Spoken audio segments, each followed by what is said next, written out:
Well, you young people, you know emojis. And then we would also suggest that you use the spotlight or sidebar layout, because then that way, I believe, you'll be able to see everybody. But you definitely want the speakers, Brandon or Jasmine or Kylie, to pop up so that you can see them. Okay, and we'll get started in like 1 minute. And we're going to try to be done by 9:15. The players, we're going to try to get them out of here by 9:05ish, and then I'm going to fly through the rest of it, because they've got to go to the library and study for 3 hours. Because you high school kids, you have no idea what's coming. You got to read like 100 pages in like less than 3 weeks. And you got to put off all of your homework until the very day before it's due. Okay, so we got 36 people, and it's 8:32, and let's get started. I think so. All right, so welcome, everybody. You should see the slide, and I don't think anything else at the moment. I guarantee you I will make a mistake at some point technologically. And Christy's on the call too. So we'll work around any problems that we have with what we're doing and the computer part of it. But I like to start with this slide every single time we meet, okay? You can play soccer at the next level. Honestly, 37 of you on right now, I would bet that all 37 have interest, if not sincere or definitive interest that you want to play college soccer. But the players that'll join us in a second, they're going to agree with this. Nobody taps you on the shoulder after a high school varsity soccer match and says, "Hey, I'm going to give you a full ride." You've got to be proactive, and you have to be open-minded. It'll be interesting to hear from the players whether they ended up at the school they thought they were going to end up at. You have to be proactive, and we've talked a little bit about being proactive. Okay. This is a real coincidence, gang. I think most of you know who I am, but I'm Keith, and I'm the assistant DOC for Valor, and it's a real passion of mine to try to provide knowledge to players who want to get to the next level. I happen to be in the throes of it myself. I and my son, Evan, are being extremely proactive. You'll see in a second that I'm actually joining you from a hotel room in Minnesota at 10:30 at night because we're being proactive.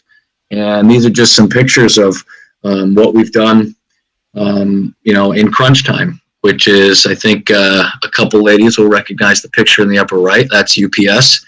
And then on the left is Northwest Nazarene. So the two schools already represented, but Evan has been making the rounds, communicating with coaches, meeting players, and getting offers. But we had to hustle to make it happen, especially in COVID times.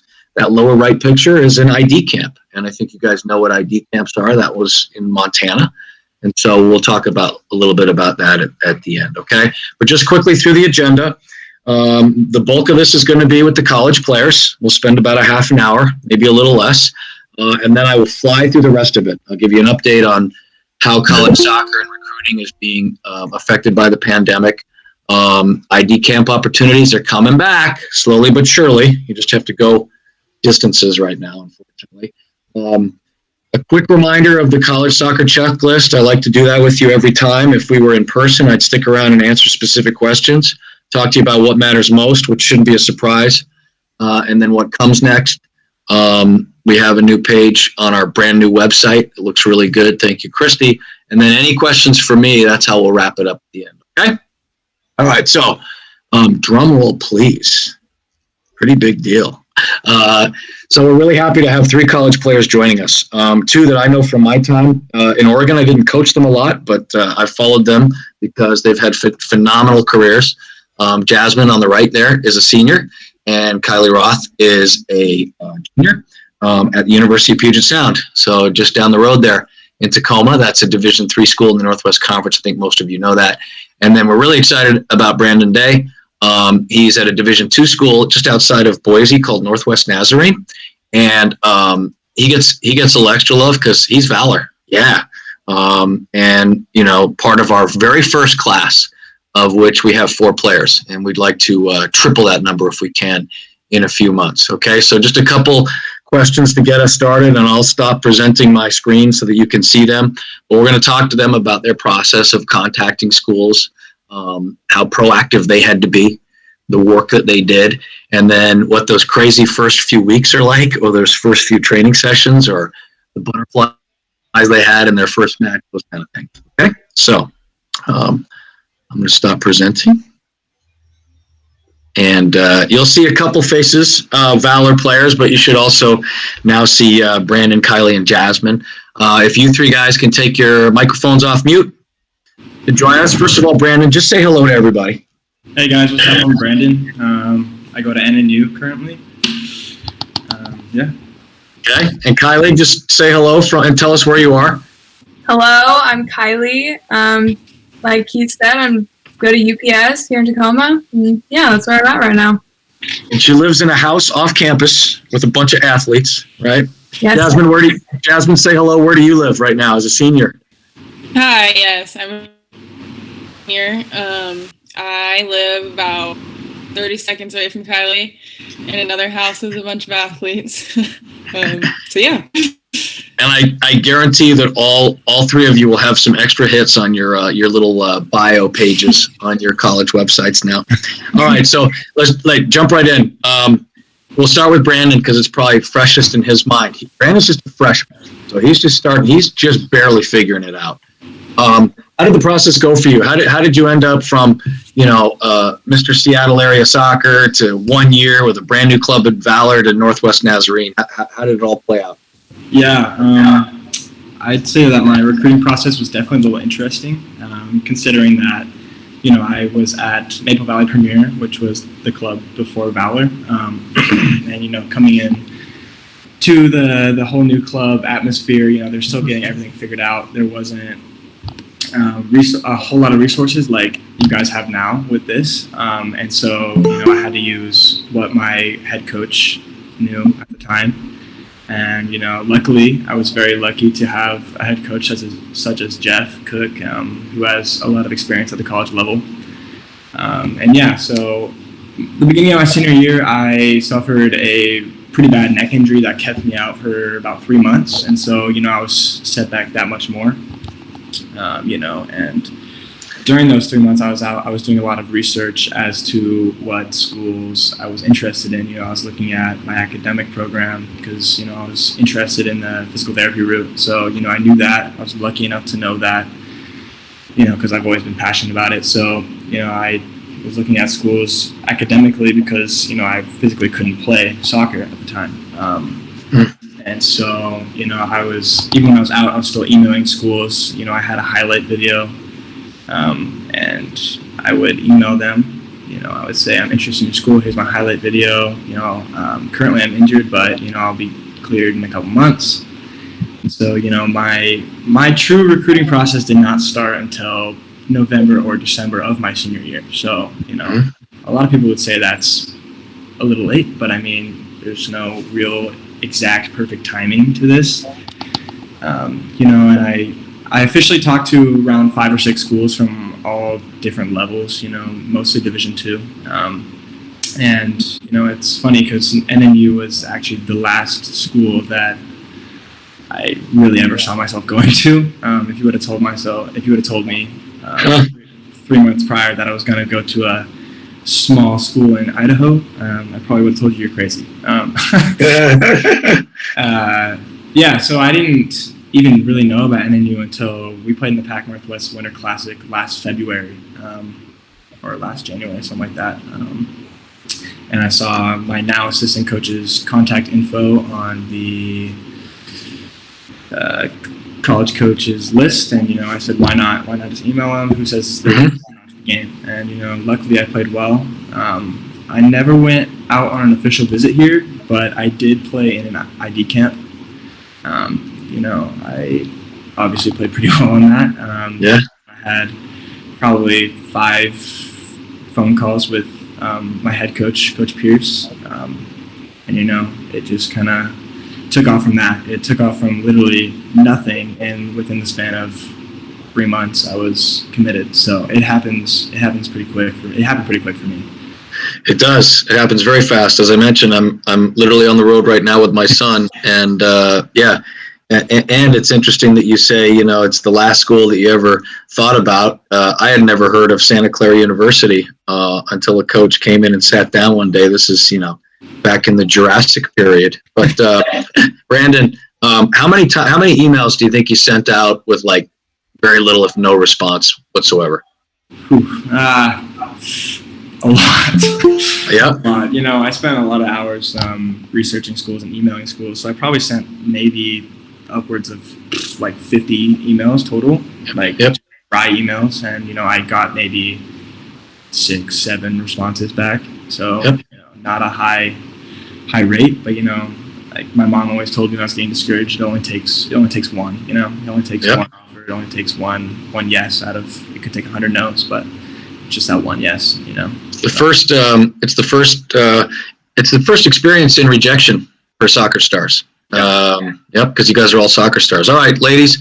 Normally it's ladies first, but Brandon went first because he's the puppy. All right, so Jasmine, we'll start with you. Like, how much work do you remember putting in off the field? So I know you train your butt off. You play high school soccer, you play club soccer, you do work on your own time. But I'm talking about the sitting down and hammering out emails or having conversations. How did your process work? And you were in Little Bend, Oregon, where it was hard to get attention anyway. Yeah. At the time I had, can you hear me or is it? Yep. Okay.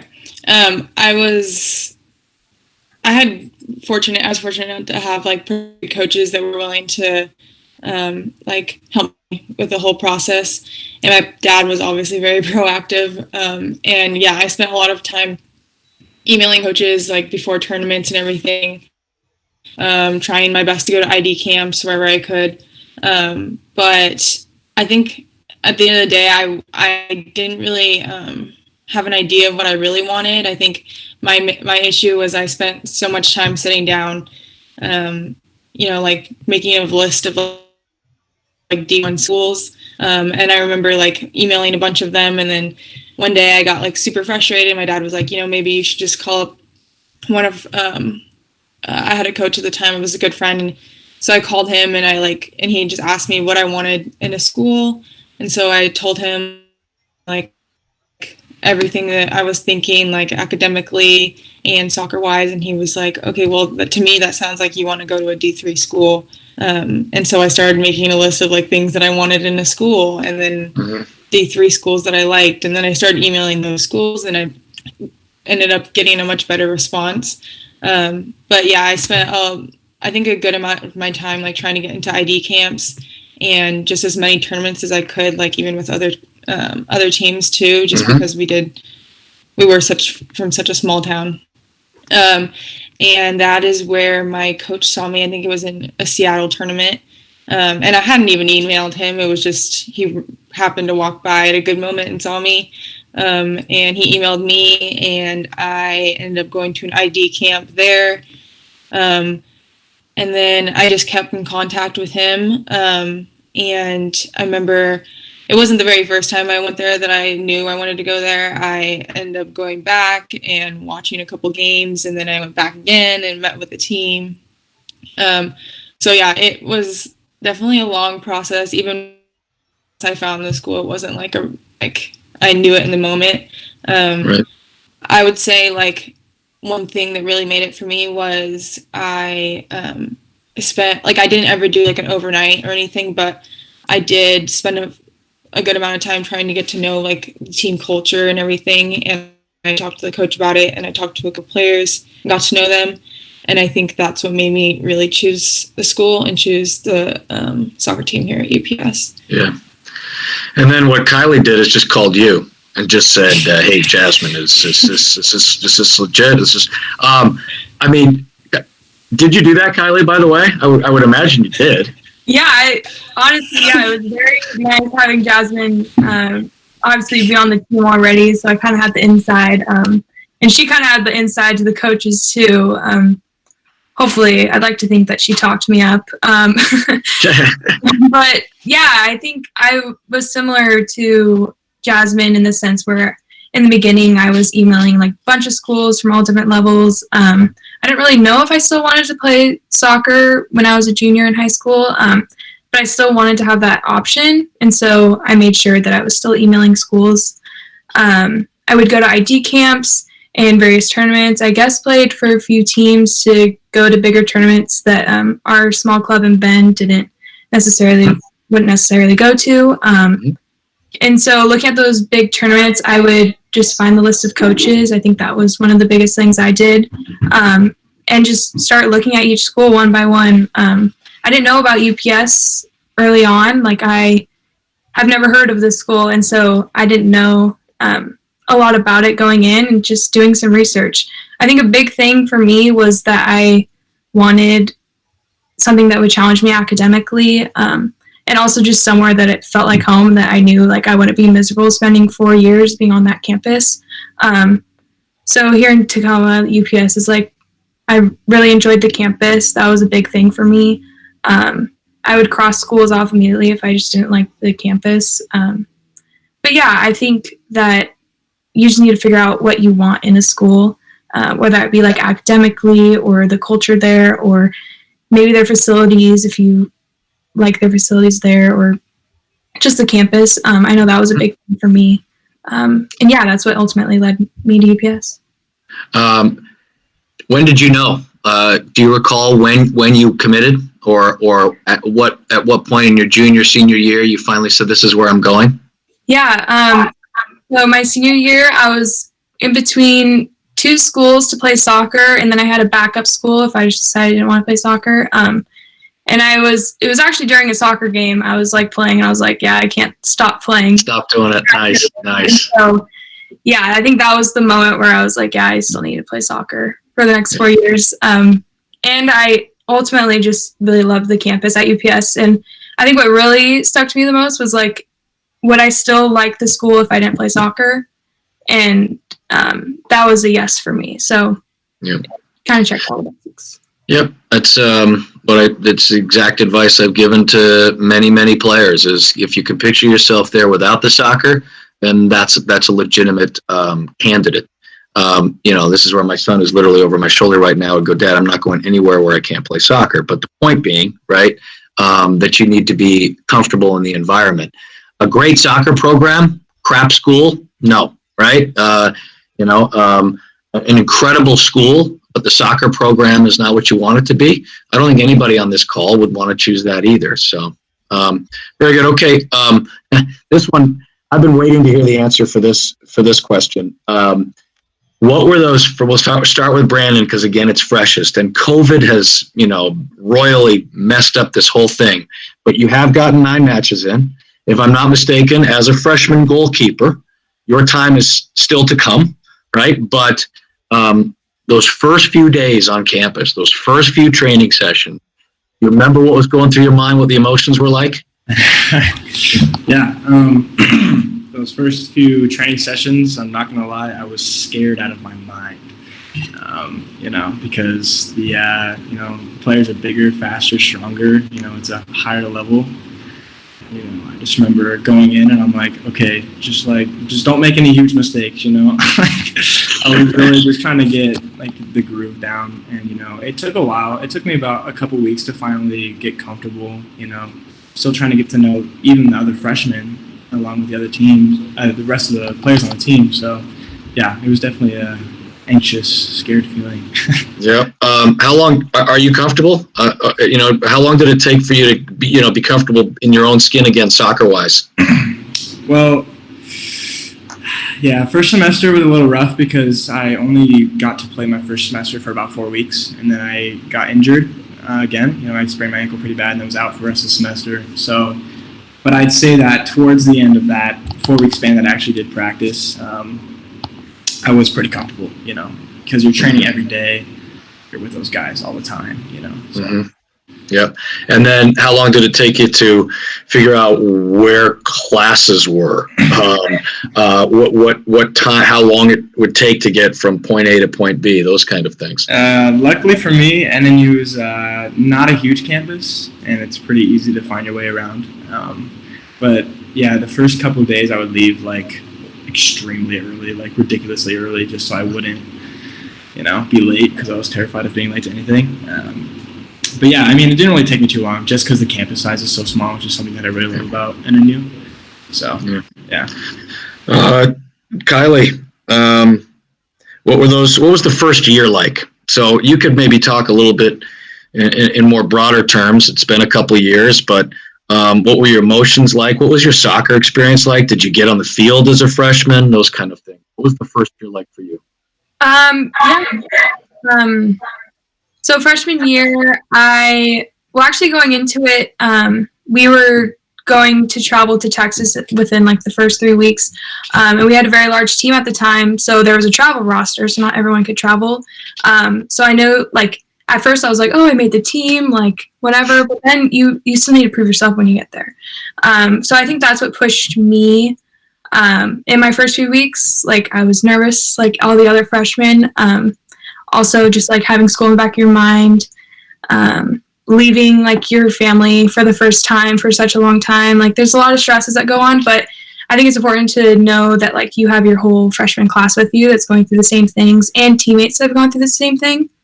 So yeah, I think that was helpful. Like, obviously with Jasmine, someone I was already close to in high school, having her there. But yeah, I really enjoyed my freshman year. I did get quite a bit of playing time my freshman year, which was fun, which was great. And it was also but it's also important to know, like, when you get into college, that like starting spots and playing time is not always guaranteed, which I think the whole team learned quite easily, at least for our team. But yeah, I think, it's nerve-wracking in the beginning, but it's a learning curve for everyone. So I think that. Yep. It is a little daunting to look at a roster and see 33 other names on it, knowing that there's only 11 spots on the field. I was having a conversation with the coach that is talking to Evan out here, and it's the unlimited substitution thing. The fact that you can't re-enter in Division III, but the unlimited substitution thing is a blessing and a curse. It's a curse because I think it takes away from what quality soccer is. If it's just going to be a track meet and how fast players can get up and down the field every 8-minute shifts or whatever it is. But it's a blessing too, in that, a lot of these college programs will try to get players on the field, and not just have them sit. Jasmine, were there, you've had an accomplished career. You, like Kylie, I'm pretty sure, got playing time pretty early. But were there down times? Was there a time where you lost your self-esteem? Was there a time when you lost your starting spot? Were there any dark moments in your 4 years? Yeah. So I was fortunate that when I came on, there was a center back that had been here for 4 years, and she graduated. So that was a good spot for me to be in. But that didn't mean I didn't have to work for it. I definitely put in an obscene amount of hours, like an off season and stuff, knowing just like when I come in, I may not be the best technically, but I told myself, like, fitness wise, I was going to be the best one there. And I think that's what got me a starting spot my freshman year. But yeah, I would just say, like, a big thing is being a senior now and like seeing you as a freshman come in. I think that the most important thing as a freshman is, like, it's okay if you aren't going to start, but like it's hugely important to come in and just be ready to devote everything to the team and devote everything to practice, and just like be an energy driver and like just give it your all during practice and during games, because that's such a vital component to the team. But like if you're coming to practice and you're constantly nervous, or it's okay to be like shy and stuff, but like try to get yourself out there as much as you can. And if you chose a team that you think is going to be accepting, then that is the place that you should be at. But I think that I was fortunate enough to have a good amount of playing time. But like going off of what we said, like choosing a school is also, you need to be focusing on other things other than soccer, because whether or not you're planning on it, a pandemic could happen or you could get hurt. I got hurt pretty bad my junior year. Pretty dark place when you get injured. What was it? What happened? I was headed in the face and I broke 6 bones. And yeah, so dark place for a second, but yeah, it's like whether or not you like it, at some point in your college career, you're going to get hurt. And so like you have to have a team or friends or, you know, like a comfortable place to live to lean on. And I think that's pretty much what I did, and that's what got me out of that. But yeah. You know, you talk about the right attitude and being, you know, positive, being an energetic person for the team. It's a body language thing, you know, and you can almost convince yourself that you're a part of the team, or you can raise your self-esteem by coming with positive energy to every single training session. And if you're not getting playing time in a match, then treat the training session as the match. But it can spiral in both directions, right? It can spiral down if you're frustrated and your body language and the way you communicate with your teammates, you know, fake it till you make it sometimes, right? And so they can also spiral upwards, and you almost feed off your own energy. And I've seen that a bunch. Homesickness. You get homesick, Brandon? You want to come back? I'll say that for the first month, it was definitely very weird. But I mean, yeah, I got pretty homesick my first month, but you know, after that first month, you get so busy with everything that, you know, you just kind of forget that you're honestly gone. I mean, there's only so many hours of the day, and, you know, you're spending so many hours with school and soccer, and, you know, for me at least, I just kind of was over there for me, so I didn't have to focus on it too much. But yeah, for the first month, it was pretty tough, but after that, it wasn't bad. What about the ladies? Do you remember getting homesick or wanting to go back to, you know, bucolic, ideal Little Bend, Oregon? and not have to deal with the traffic in Tacoma? Yeah, I still get homesick sometimes. I mean, college is hard and school is hard, and like doing everything in pandemic is hard too. But I think like what Jasmine said, like surrounding yourself with people that like, you know, have your back and you have their back. I think that's important. And like, I know I can surround myself with my team, and that kind of helps me get through it. And I know they're all going through the same thing. But yeah, you do get super busy in college, and I think that it comes in waves. I think maybe when you first leave home, you'll feel it, but soon you'll be up and going in college with your sport, your academics, and so you do get busy, and you do get used to it. Yep. Yeah, it's just it's a different phase of life, and it takes a while to make that transition, for sure.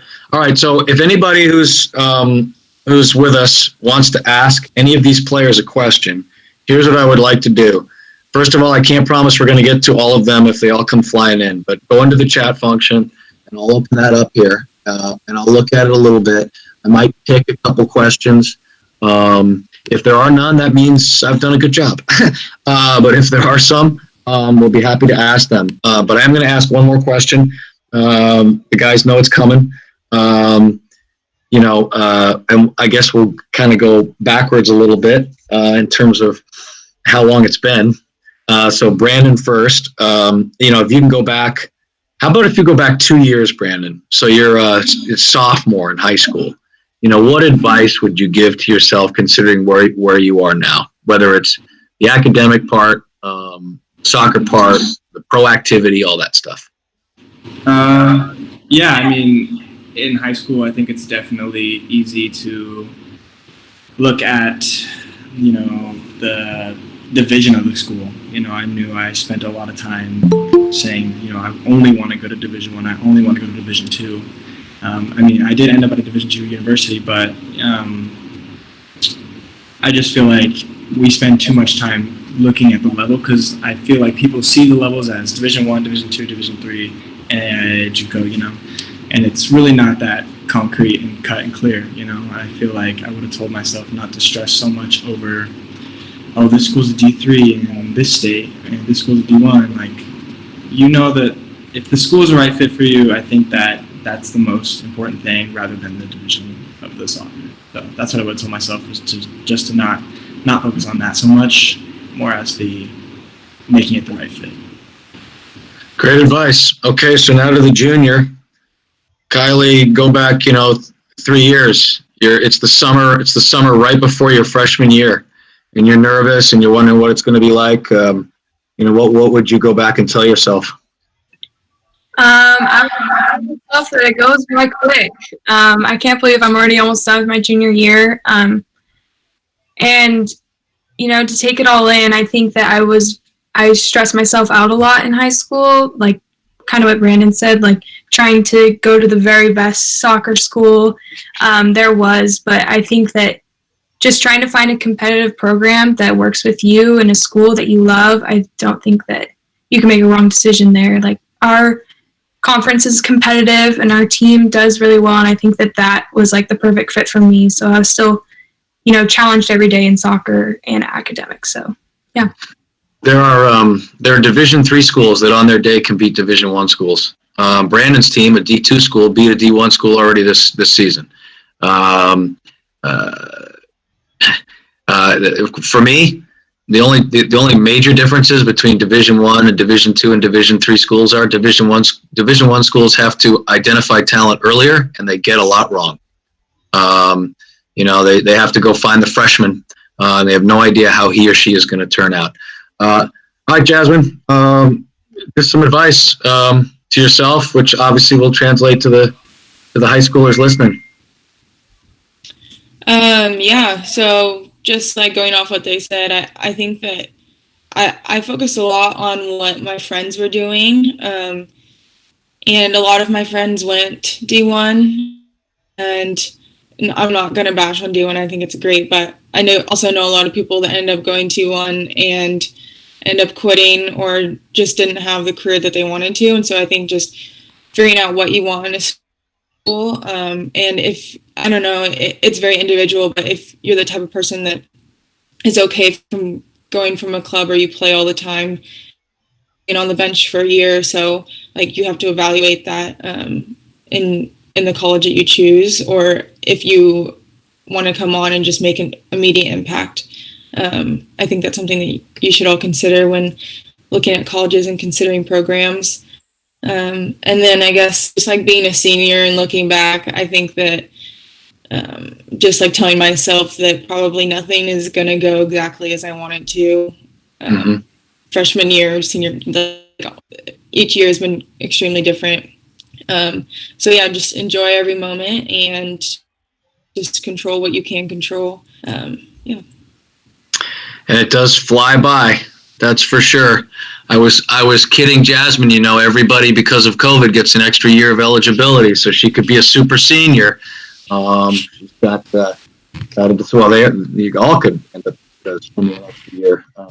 But I won't put you on the spot there, Jasmine. Well, listen, there are no questions in chat, which means you guys were fantastic and probably answered all the questions that the folks. Oh, wait a minute. Here they come. Hang on. Oh, boy. Just like that. Okay. All right. How hard are the training sessions compared to club soccer? And then how do you manage your time with the soccer and with academics? I'll put Kylie on the spot with that. How hard are the training sessions compared to what you did in club? Yeah, I'd say that. I practice a lot more here in college. I mean, I think soccer is my life kind of revolves around it. Obviously with academics, so it is a lot harder. I think it's a completely different level. It's a lot more competitive. Everyone's there because they want to be there, and they're at that school because they want to play. And so it is another step, but it's not something to be afraid of either. But yeah, it's another level. It's hard to explain. Mm-hmm.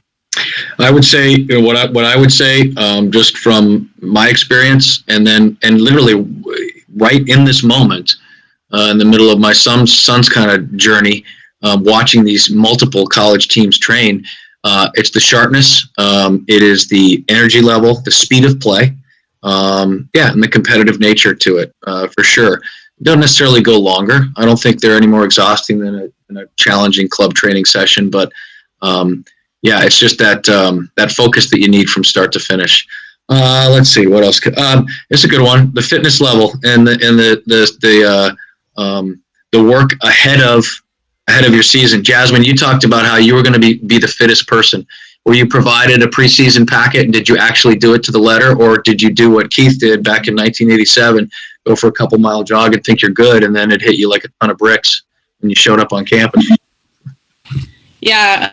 If I'm being honest, we got a packet and I did way more than what was on the packet just because we had fitness tests and I knew that like what I had to do to get like a certain time on that fitness test. I can't remember what it was, but I think I put in more work my sophomore year and my junior year. Like it's not like you just have to do it once. It's continuous. But it's the fun part, I think. Yep, that's just what you can control. It doesn't surprise me that you did it all to a T. How many hours a week do you think you're in season in a normal year? So you're in the fall, okay? You're in the fall, Kylie. How many hours a week are you on a soccer field or in a weight room or doing something that's related to the game? I have to add it. Well, it's at least 2 hours a day. We do get one day off. We have at least. You have to. Sorry to interrupt, but it's mandated that you get a day off. Yes. Yeah, the NCAA mandates for Division III. You must have at least one day where they don't get to touch you. Yes, that's correct. So yeah, I think we would have an hour and a half to 2 hour practices every day, and then on the weekends, if we're not playing games, we're practicing, and then if not, we're playing the games. And along with that, though, we have lifting sessions that we do in the mornings or on your own time during season. So that's another hour a day, not every day during season, but then also getting treatment like with the trainers. So making sure you're healthy. Like I recently just sprained my ankle, so today I spent 2 hours in the training room doing rehab. So everything, yeah, you devote a lot of your time to soccer. I'd say 2 or 3 hours a day at least, on a good day. So yeah, that helped me kind of schedule around my school work around it as well. Yeah. Okay, I want to respect your time. So, and for those that are on the call, this was the fun part. I do have 10 to 12 more minutes that I think that all the players should stick around for if they want to get to where these three have gotten.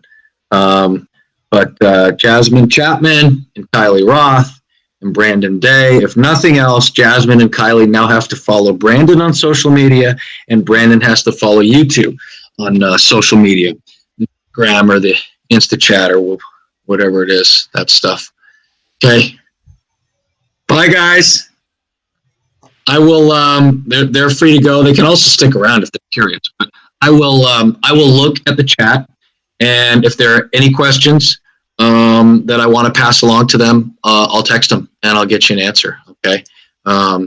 But really cool to have them with us, and appreciate it. Okay. So let's just fly through this because I don't want to be more than 5 minutes late.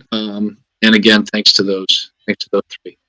Brandon was already in the library, by the way. So the other two, they probably already did their studying, because they're girls and they're better at studying than boys. All right. So an update on, what is happening and what is not happening with college recruiting in the pandemic. Just some research that I've done and some things that I've obviously seen and heard from other college coaches. Okay. They're finally getting to play some matches, which is great.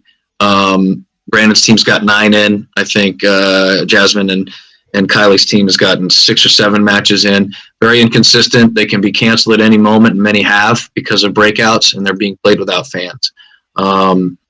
Everybody in the NCAA, in the NAIA, and junior college have been granted an extra year of eligibility. Doesn't mean they're all going to take it. And that's why it's much harder to get recruited right now. If you're not a senior, you're lucky, because juniors and sophomores, they won't be affected as much. But think of this, every roster could stay exactly as it is. And if you already have 30 players, what are you going to do? Add 10 more? Make it 40? So it's been difficult. Division I, they're in a dead period. It's been extended to May or to June. So they can't meet face-to-face, can't do any in-person scouting. So, the ID camps that are being held right now, D1 coaches are not even allowed to attend. They are watching on video, however, and recruiting has not stopped completely. Division 2 and 3 and NAIA programs are recruiting normally. That would explain why I'm in Midwest at the moment with Evan. So campus visits and such. And then, you probably already know this, but SAT and ACT scores, they may be going the way of the dinosaur. In fact, they're not even required at all for incoming freshmen. Evan and my son and my daughter Lauren have not taken the SAT or the ACT, and they've already applied to schools. Understand that your GPA is now more important, and it's got to be in the core courses. Okay, won't spend a lot of time on this. I just wanted to share this with you, and I will share the slides to this presentation. So I'll get the slides out on the website, so that you can go in and you can click on these and you can look. Unfortunately, most of the ID camps that are being held are these conglomerates or composite ID camps, and they're most of them are in the Midwest and the East Coast. But if you're interested in an East Coast school, pretty much you want to go to the East Coast to college, there's some really good ones. Unfortunately, there are more out there than out here at the moment. That's a California thing. And remember, no D1 coaches are allowed to attend an ID camp in person until June 1st. All right, so this checklist is on the website. So you can read it right now if you want to, or you can just look at the stuff in red, okay? That's the stuff I want to emphasize with you this time around, okay? If you're a freshman, get on the school websites of the schools that you're interested and fill out their I want to be recruited form. Okay, you may not get any response at all, but you are going to get an email when they hold an ID camp. And I would suggest that for anybody who hasn't done it yet.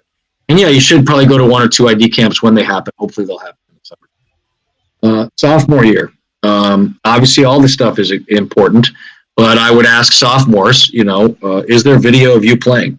I'll tell you right now, if there were no video of my son playing soccer, we would not be where we are in this moment. And it's a huge tool.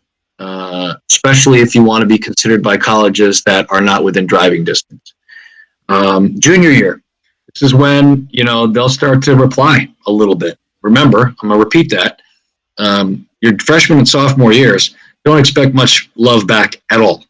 Junior year, you might get some love back. Some, all right? So email coaches, especially when you're playing in a tournament. Hopefully we'll get to play in a tournament or 2 this summer.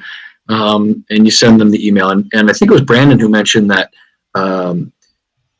most of these tournament websites, they'll list which college coaches are coming. I will give you this information, though. Just because they're on the list, it doesn't mean they're coming. Some of those coaches just get on there, fill it out, and then they get a few extra emails, and a few extra nibbles. That doesn't mean they all show up and sit down and watch 4 matches a day. But a lot of them are there, okay? Write emails to your top 10 with hopefully you have a video now that you've been able to put together. Senior year, obviously the clock starts ticking, but you heard from those 3, none of them knew what they were doing until midway, almost all the way through their senior year. You really should be adding schools that have expressed interest in you. That's a big thing. And again, the proactivity about it, you reaching out to programs that seem to be a legitimate possibility. By now, you should have some idea as to where the interest is, okay? What matters most, and we didn't really talk a lot about it with the players, that's what matters most. And I'm not talking about surviving when you get into college.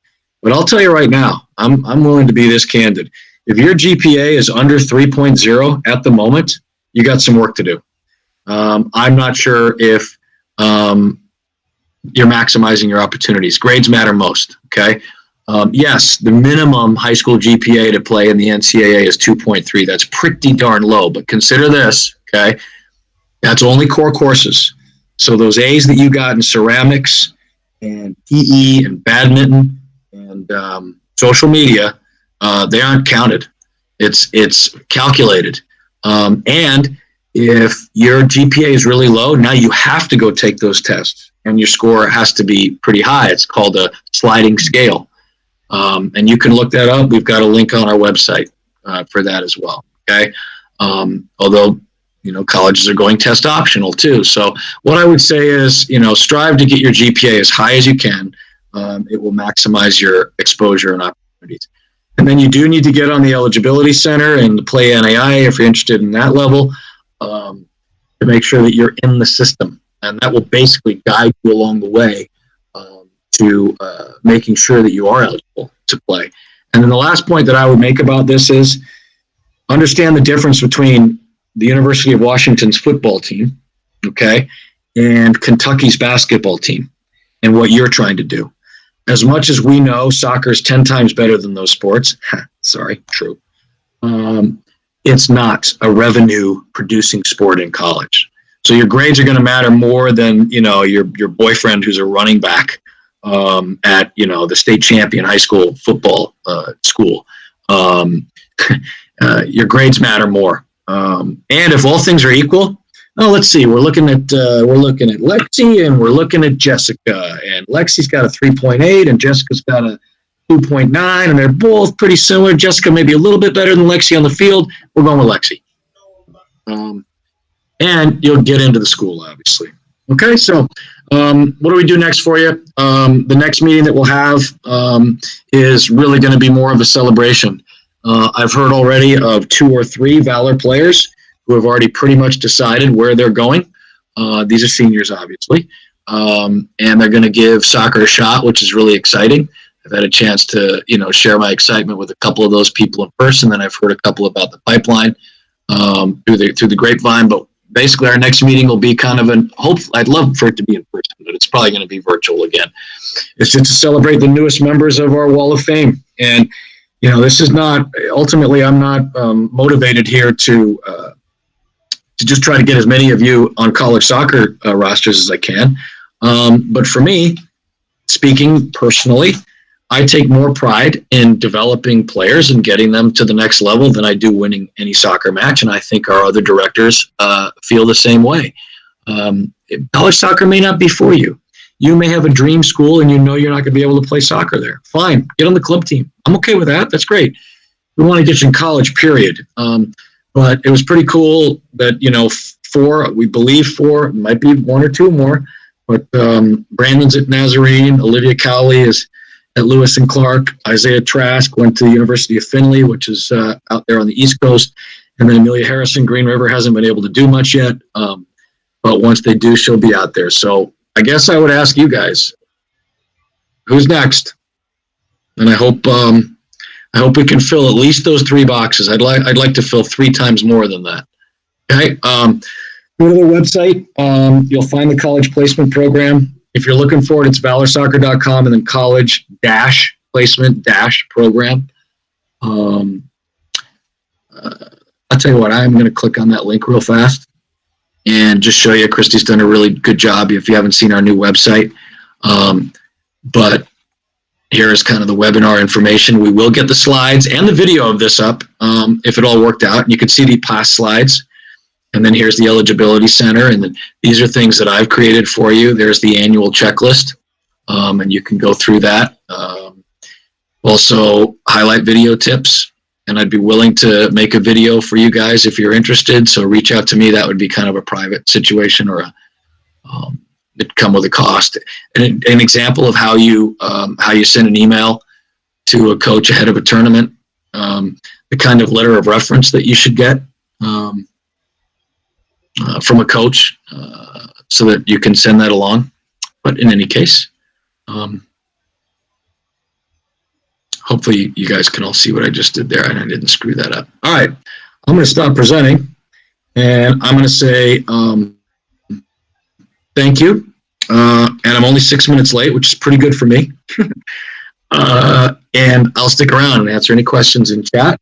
Or if you want to just take your microphone off mute and just start screaming at me, that's fine. But willing to stick around for 4 or 5 minutes. Thank you, guys. Again, it's up to you. You have to want it. And then you've got to do the work, both on the field and off. Hopefully you got that impression in the classroom and at the computer. Emails and a ball and a wall. Yeah, if I could give you, my advice going back to this is frightening to say this, but going back to 1987, I haven't shared my story very much with people, but I would say, number one, get the work done ahead of time going into your freshman year that they ask you to do. Not that I went in, egregiously out of shape, but it would have been easier for me.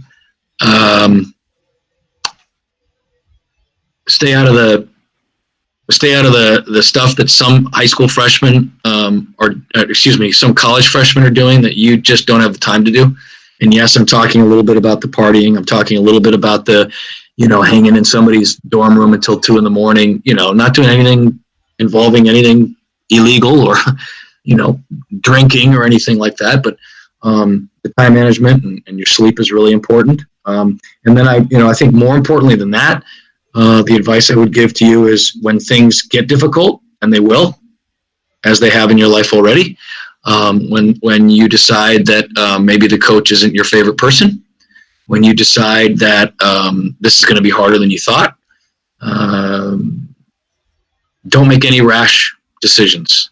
And not that I quit in a huff, but looking back, should I have been a little bit more resilient, or should I have shown a little bit more patience to myself? Probably. I played my first 2 years at Santa Clara, decided to stop playing. I had some other interests, which was, fine, and they worked out well for me in life. But the very next year, all my teammates won the Division I national championship. So, it's not a tale of woe necessarily, but a tinge of regret for sure. Okay. Thank you, guys. No questions? I don't know if you saw. I put it in before, but just Is that Lexi? Yeah. Okay, yeah. Just kind of like, cause right now I want to keep the option open to play in college, because I'm not totally certain I want to. But more, and it's been hard for me to kind of, because that's been my one thing is I need to at least pick out colleges. Mm-hmm. But I have no idea academically what I, would want to. Yeah.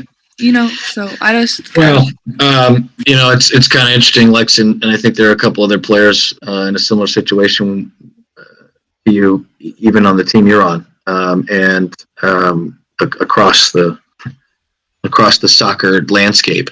You do have to ultimately decide: am I going to give it a shot or am I not? And that will guide you into what kind of schools you apply. Does that mean that you should go to Bellevue College or Green River College for a year and just see how the soccer is there and then move on? I was just talking to a player here in Minnesota who's from Seattle, and she went to Bellevue College for her first year and liked the soccer, knew that she could do it, and she moved on. The reality is, this is where I have to be fairly candid with people, and as a high school junior/senior, if you're not sure if you want to play college soccer and you apply to Stanford, UW, and Harvard, the opportunity of actually making the soccer work out for you, pretty slim.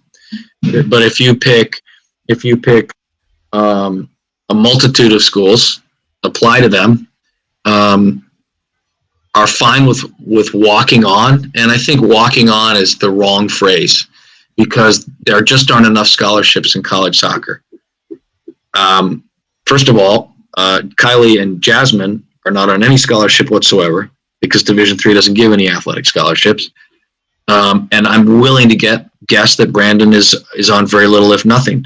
So, the question is, can you put yourself on a roster? Can you find a roster spot? And there might be a college that says to you, yeah, listen, come on out, come to our preseason, and I'll let you know. That's a little daunting if you really want to play.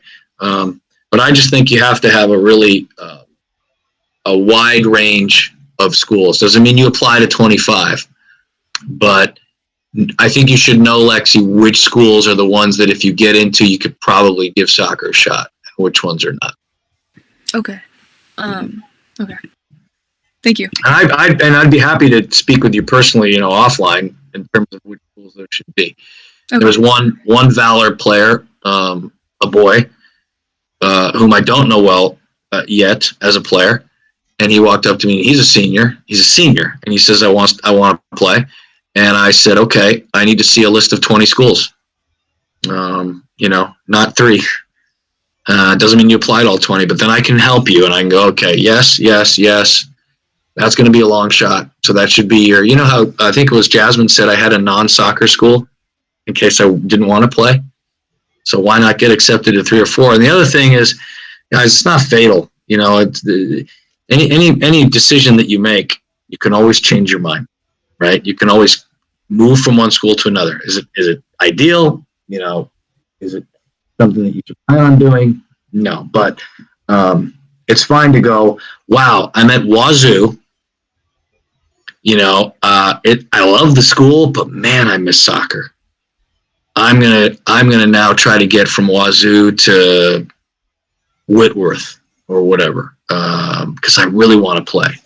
Wazoo is an example. They made the Final Four in women's college soccer last year, and as I said earlier, they've identified who they want, and they've been tracking those players for years. Fair, unfair, wrong or right, it's hard to say. Anything else in chat, guys? Thank you. Bunch of thank yous. Okay. Awesome. I have a flight at, I got to get up at 5 a.m. your time. So